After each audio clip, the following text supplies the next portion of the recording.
Hello everyone, this is Avijan. Welcome to our YouTube channel Saraswati Vidya पाठशाला। अगर आपने हमारे चैनल को सब्सक्राइब नहीं किया है तो सब्सक्राइब करें और बेल आइकन को प्रेस करें ताकि आप हमारे लेटेस्ट वीडियो को देख सकें। आज हम आपको उत्तर प्रभाववादी चित्रकार विंसेंट वान गो के बारे में बताएंगे।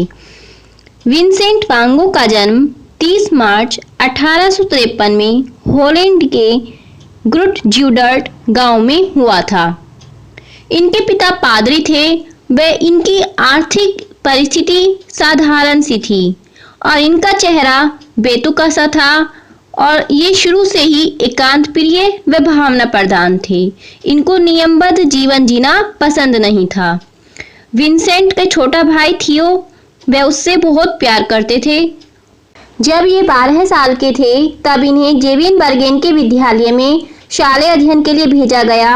वहाँ ये 16 साल तक रहे 16वें साल तक रहे किंतु उनके स्वभाव में कोई भी परिवर्तन नहीं आया। इसके बाद इन्होंने पेरिस के चित्रों के व्यापारी गुपिल के यहाँ विक्रेता की नौकरी कर ली और जो गुपिल थे वे इनके अंकल भी लगते थे। तो 1869 में पेरिस के चित्रों के व्यापारी गुपिल के यहाँ इन्होंने विक्रेता की नौकरी कर ली। वहाँ रेम्ब्रा, कोरो, मिले, डच चित्रकारों के चित्र इनको बहुत पसंद थे। वे इन चित्रों की प्रशंसा करते थे और उनको बेचते थे। इनका वहाँ पर यही काम था कि चित्रों की प्रशंसा करके उनको बेचना। तो इस प्रकार से गुपिल के यहाँ उन्होंने विक्रेता की नौकरी कर ली और उनके चित्रों को वे प्रशंसा करके बेचते थे। इनके कार्य करने की अच्छी योग्यता को देखते हुए 1874 में लंदन की शाखा में इनका ट्रांसफर कर दिया गया। वहां पर भी यह प्रशंसा करके चित्रों को बेचने का कार्य करते थे। वहीं पर इनको मकान मालिक की लड़की उर्सुला से प्रेम हो गया। उन्होंने उर्सुला को शादी का प्रस्ताव दिया लेकिन उर्सुला द्वारा शादी का प्रस्ताव मना कर देने पर इनको बहुत झटका लगा। इनकी मानसिक स्थिति बिगड़ गई। इस कारण मन से कार्य न कर पाने के कारण, कार्य का अच्छा न हो पाने के कारण इनको नौकरी से निकाल दिया गया क्योंकि ये अपना कार्य पहले जैसा सही से नहीं कर पा रहे थे। इसके बाद 1876 में इंग्लैंड के किसी निजी विद्यालय में फ्रेंच शिक्षक की नौकरी कर ली।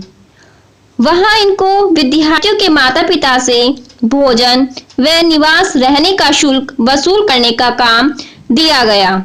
वे अभिभावकों की पेरेंट्स की दरिद्रता से, गरीबी से बहुत परिचित थे तो उनसे यह कार्य नहीं हुआ। इस कार्य में वे असमर्थ थे, वे यह कार्य नहीं कर पाए थे। इस कारण उनको नौकरी से हटा दिया गया। इसके बाद इन्होंने लंदन के मेथोडिस्ट धर्म उपदेश के विद्यालय में नौकरी कर ली। वहां वे धर्मोपदेशक से धर्म संबंधी बातें करते, चर्चा करते। उन्होंने पादरी बनने की भी सोची लेकिन पादरी बनने के लिए स्नातक होना जरूरी था, ग्रेजुएट होना जरूरी था। तो इसके लिए उन्होंने बहुत मेहनत की लेकिन उन्हें सफलता नहीं मिली। 1878 में बेल्जियम के बोरीनाक जिले में धर्मोपदेशक के रूप में वे गए। वहां वे खान के मजदूरों के कामों में स्वयं मदद करते, रोगों की जो रोगी थे उनकी सेवा करते, खुद फटे पुराने कपड़े पहनते वे खराब खाना खाते। और 1880 में यहीं से उन्होंने चित्रकार बनने का भी निश्चय किया। वे कहते कि ईसा सबसे महान चित्रकार थे और महात्मा गांधी ने भी ईसा को सर्वश्रेष्ठ कलाकार माना है। उन्होंने अब अपने भाई थियो को पत्र लिखा कि मैं 5 साल से इधर उधर घूम रहा हूँ। अब मैं अपने जीवन का सदुपयोग करूंगा। मैं फिर से हाथ में पेंसिल लेकर चित्रण कार्य करूंगा जो मैंने निराश होकर छोड़ दिया था। थियो ने उनको वचन दिया कि वे उनको आर्थिक रूप से मदद करेंगे। वान गो के कला के आरंभिक काल को डच काल कहते हैं। 1880 से 1886 तक के चित्रों के विषय पूर्णतया मानवतावादी दृष्टिकोण लिए हुए हैं। खान या खेत के मजदूरों के कष्टमय जीवन, अनाथालयों, गरीब बस्तियों एवं रास्तों के दृश्य इनके चित्रों के मुख्य विषय हैं। वे कोयले या क्रेयॉन से रेखांकन करते। वे डच चित्रकारों के समान भूरे, काले एवं गहरे रंगों का अधिक प्रयोग करते जिससे चित्र में दुख व निराशा के भाव प्रतीत होते। इन्होंने सीएन नामक स्त्री जो कि एक वेश्या थी, उसका भी व्यक्ति चित्र बनाया। 1885 ईस्वी में इन्होंने आलू भक्षी चित्र बनाया है। इस चित्र में इन्होंने यह दिखाने का प्रयास किया है कि ये जो निर्धन लोग दीपक के प्रकाश में हाथ डालकर आलू खा रहे हैं, उन्हीं हाथों से धरती को खोदकर अपनी आजीविका चलाते हैं। और इसमें भी डच कला के समान भूरे हरे रंगों की मात्रा अधिक है। बेल्जियम में ही आंतवर्प की कला संस्था में इन्होंने कला का अध्ययन किया। उस समय यह 31 साल के थे। वहां ये इतनी पर्याप्त मात्रा में, इतनी ज्यादा मात्रा में रंग लेते कि जो रंग मिश्रण था वो फलक से नीचे बहता। तो एक बार गुस्से में टीचर ने उनसे उनका नाम पूछा, तब उन्होंने जोश में आकर, आवेश में आकर जवाब दिया कि मैं हूं डच आदमी वांगो। तब टीचर ने इनको तुरंत रंगांकन कक्षा से रेखांकन कक्षा में भेज दिया। तो वहां इन्होंने रूबेन्स की कलाकृतियां व जापानी छापा चित्र देखे तो वे उनसे इतना ज्यादा प्रभावित हुए कि वे गहरे रंगों की मात्रा कम करके हल्के रंगों का अधिक प्रयोग करने लगे। और फिर वे इसके बाद 1886 ईस्वी में अपने भाई थियो के पास पेरिस चले गए। पेरिस में ही ये कॉर्मो की चित्रशाला में भर्ती हुए, जहां उनका परिचय तुलूज लौत्रेक व एमिल बर्नाव से हुआ।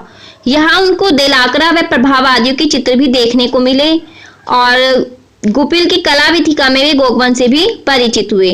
इन्होंने पेरिस के संग्रहालयों में जाकर प्रसिद्ध चित्रकारों की कलाकृतियों का भी अध्ययन किया। सोरा की अंकन पद्धति ने उनको विशेष रूप से आकर्षित किया। सोरा के प्रसिद्ध चित्र ग्रांद जात द्वीप का इन्होंने सूक्ष्म अध्ययन किया। पेरिस के जलपान गृहों के लाल, पीले व नीले रंगों का विशुद्ध प्रयोग करके उन्होंने बड़े ही प्रभावपूर्ण चित्र बनाए, जो वहीं के रंगीले जीवन की परिचायक हैं। इन चित्रों के अलावा उन्होंने पेरिस काल के चित्रों में इनके पीला वस्तु चित्र व पैर तांगवी का व्यक्ति चित्र बहुत प्रसिद्ध है।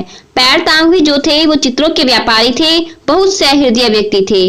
उन्होंने प्रभाववादियों के चित्रों को अपनी दुकान में प्रदर्शित करके बेचने के बहुत प्रयत्न किए। उनकी दुकान में प्रभाववादियों की विचार गोष्ठी भी हुआ करती थी और पैर तांगवी भी उनमें भाग लेते थे। वे रंग, तुलिका वगैरह कलाकारों का आवश्यक सामान बेचते और निर्धन चित्रकारों के चित्र के बदले वे सामान दे दिया करते थे। इस प्रकार से वे चित्रकारों की मदद भी करते थे।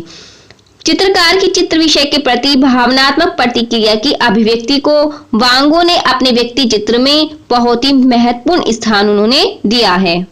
व्यक्ति के बाह्य रूप की अपेक्षा वे चित्रकार की चित्र विषय के प्रति भावनात्मक प्रतिक्रिया की अभिव्यक्ति को महत्व देते थे। अब 1888 में फ्रांस के दक्षिणी भाग प्रोवांस में आर्ल नामक गांव को कला निर्मित के लिए इन्होंने अपना निवास स्थान बनाया, अर्थात ये आर्ल में जाकर रहने लगे। वहां पर इन्होंने किराए पर कमरा ले लिया और इस कमरे में एक पलंग व 2 कुर्सियां थी। वांगो ने दोनों कुर्सियों के 2 चित्र बनाकर उनमें से एक को शीर्षक दिया है गोगवन की कुर्सी, जिससे उनके गोगवन के प्रति आदर भाव व गहरे प्रेम का पता चलता है। वांगो का जीवन एक दुखी जीवन की आदर्श कहानी थी। वांगो के जीवन से अभिव्यंजनावादी कलाकारों नोल्डे, क्रोकोस्का आदि को भी मार्गदर्शन मिला है। आर्ल के हरे भरे खेतों, सार्वजनिक बगीचों, वाटिकाओं, टोकरी में रखे फल, पात्र में सजाए फूल आदि के इन्होंने वस्तु चित्र बनाए हैं। पोस्टमैन, किसान आदि के व्यक्ति चित्र भी बनाए हैं। सूरजमुखी के फूल इनका प्रसिद्ध चित्र है। वांगो ने रंगों के प्रतीकात्मक महत्व को जाना। ये भावना के अनुकूल रंग संगति का ही प्रयोग करते थे। मंदिरा ग्रह के अंतर्गत दृश्य के बारे में इन्होंने लिखा है कि लाल व हरे रंगों से मैंने चित्र में मानवीय वासना को जागृत करने का प्रयत्न किया है। मैं व्यक्त करना चाहता हूं कि मंदिरा ग्रह एक ऐसा स्थान है जहां आदमी अपने आप को भूल जाता है, गुनाह करता है व अपना सर्वनाश करता है। इसलिए इन्होंने लाल व हरे रंगों से मानवीय वासना को जागृत करने का प्रयास किया है। गोगवन व वांगो के बीच भी तनाव बढ़ता गया। वांगो ने एक बार उन पर कांच का प्याला मारा और दूसरी बार वे उनके पीछे उस तरह मारने के लिए दौड़ पड़े।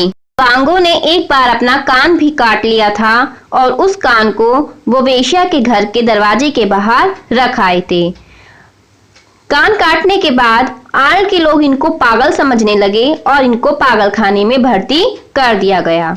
वहां पर इन्होंने घाटी, तारों भरी रात, सरोवृक्षों का मार्ग आदि चित्र बनाए। उन्होंने गाशे का व्यक्ति चित्र व नदी के किनारों व खेतों के दृश्य चित्र भी बनाए हैं। गाशे एक डॉक्टर थे जिनकी निगरानी में वांगो रहते थे और उनके स्नेहपूर्ण व्यवहार से वांगो में उत्साह पैदा हुआ और उन्होंने फिर से चित्रकारी शुरू कर दिया था और उसके बाद इन्होंने गाशे का व्यक्ति चित्र व नदी के किनारों व खेतों के दृश्य चित्र बनाए थे। 1890 में एक रोज दृश्य चित्र बनाते समय वांगो ने अपने ऊपर गोली चलाकर आत्महत्या कर ली।